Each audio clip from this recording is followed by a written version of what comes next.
अस्सलामुअलैकुम प्यारे नाज़रीन, दोस्तों, मुअज़्ज़ज़ सामीन, भाइयों और बहनों।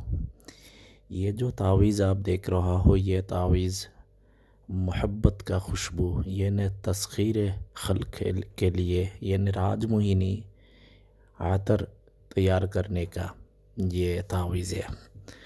ये बड़ी ख़ास तावीज़ है, बड़ी अजीब तावीज़ है, बड़ी आसान तावीज़ है।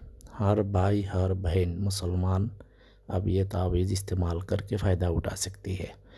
बिल्कुल आसान तरीका है, मेरी तरफ़ से इजाज़त है।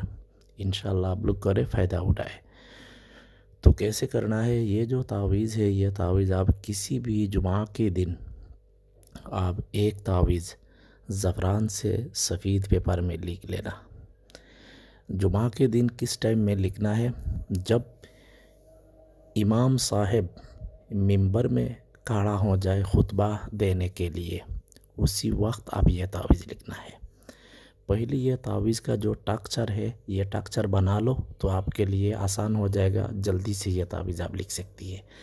और जो भी अंदर में जो और साइड में जो लिखा होती है ना, वो लिखा सिर्फ मिंबर में जब खुतबा देने के लिए इमाम साहब खड़ा हो जाए तो उसी वक्त आप लिखना शुरू कर देना। ठीक है, इंशाअल्लाह ये लिख सकती है। तो ये जुमा के दिन इमाम साहब मिंबर में खड़ा होने के बाद ये तावीज़ आप लिख लेना ज़फ़रान से सफ़ेद पेपर में। बस ये तावीज़ तैयार है। उसके बाद आप बाज़ार से आप अच्छी खुशबू जो आप ख़ुद इस्तेमाल करती है, इस तरह खुशबू आप बाज़ार से ख़रीद कर लेना। किस टाइम ख़रीद कर लेना तो अभी मैं बता रहा हूँ। अतर की दुकान में जाए, खुशबू की दुकान में जाए, वो दुकान जब सुबह पहले ओपन कर रहा हो, उसी वक्त आप पहली ग्राहक होना चाहिए। बस वही उनका शर्त है। ये दुकान जब ओपन कर रहा हो, आप सबसे पहली ग्राहक, इतर खुशबू ख़रीद करने का इंसान आप पहले होना चाहिए। उससे पहले कोई इंसान इस दुकान में ग्राहक कस्टमर हो के नहीं आए तो इसी टाइम आप जाइए दुकान में। उसके बाद आपका जो पसंदीदा खुशबू है, वही खुशबू उस दुकान से आप ख़रीद कर लो। उसके बाद ये खुशबू आप लाना। ये पहले से आप ये खुशबू लाकर आपके पास रखें तो बहुत बेहतर है। तावीज़ लिखने का तो जुमा के टाइम में मैं बता दिया है, तो लिख लिया। उसके बाद ये खुशबू के अंदर ये तावीज़ आप डाल दो।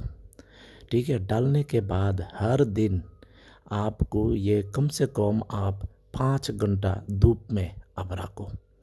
असर के नमाज के बाद यानी सुबह आप 10 बजे से धूप में रखो। बस 5 घंटा हो जाए या 4 घंटा हो तो चलेगा या 6 घंटा हो तो चलेगा, कोई मुश्किल नहीं।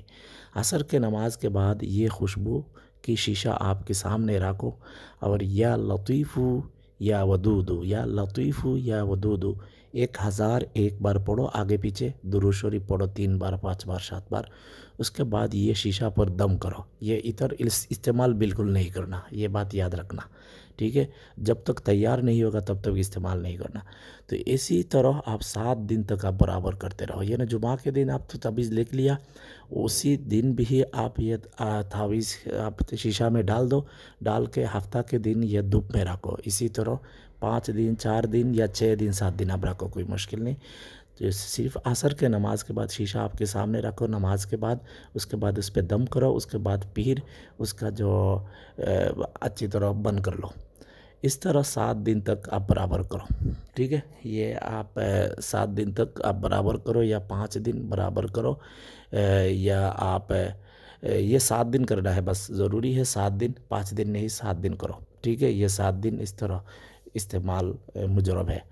उसके बाद ये इतर तैयार हो जाएगा। ये ना मैं एक गलती किया है, वो जो 4 घंटा 5 घंटा 6 घंटा बोली है ना, तो 4 5 या 6 घंटा धूप में रख सकती है। सिर्फ जो पढ़ाई करने वाली दिन है वो 7 दिन होना चाहिए। ठीक है, तो 7 दिन आप ये आप पढ़ाई करो। उसके बाद ये इतर आपको तैयार हो जाएगा, खुशबू तैयार हो जाएगा। जब भी आप घर से निकलो, किसी काम के लिए घर से जाना है, किसी इंसान के पास जाना है, थोड़ा सा इतर आप अंगुली पर लगाओ। उसके बाद आपकी पेशानी में या बद्दुहू लिखो। उसके बाद किसी काम के लिए आप घर से निकल जाओ। इंशाअल्लाह ये जिस काम के लिए निकलेगा, जिस मकसूद के घर से निकलेगी, वही मकसूद आपका पूरा हो जाएगा। बड़ी मुजर्रब है हमको दुआ से याद रखें। ये खुशबू तैयार करके आप इस्तेमाल कर सकते हैं, कम हो जाए तो उसमें मिला सकती है। अल्लाह हाफिज़।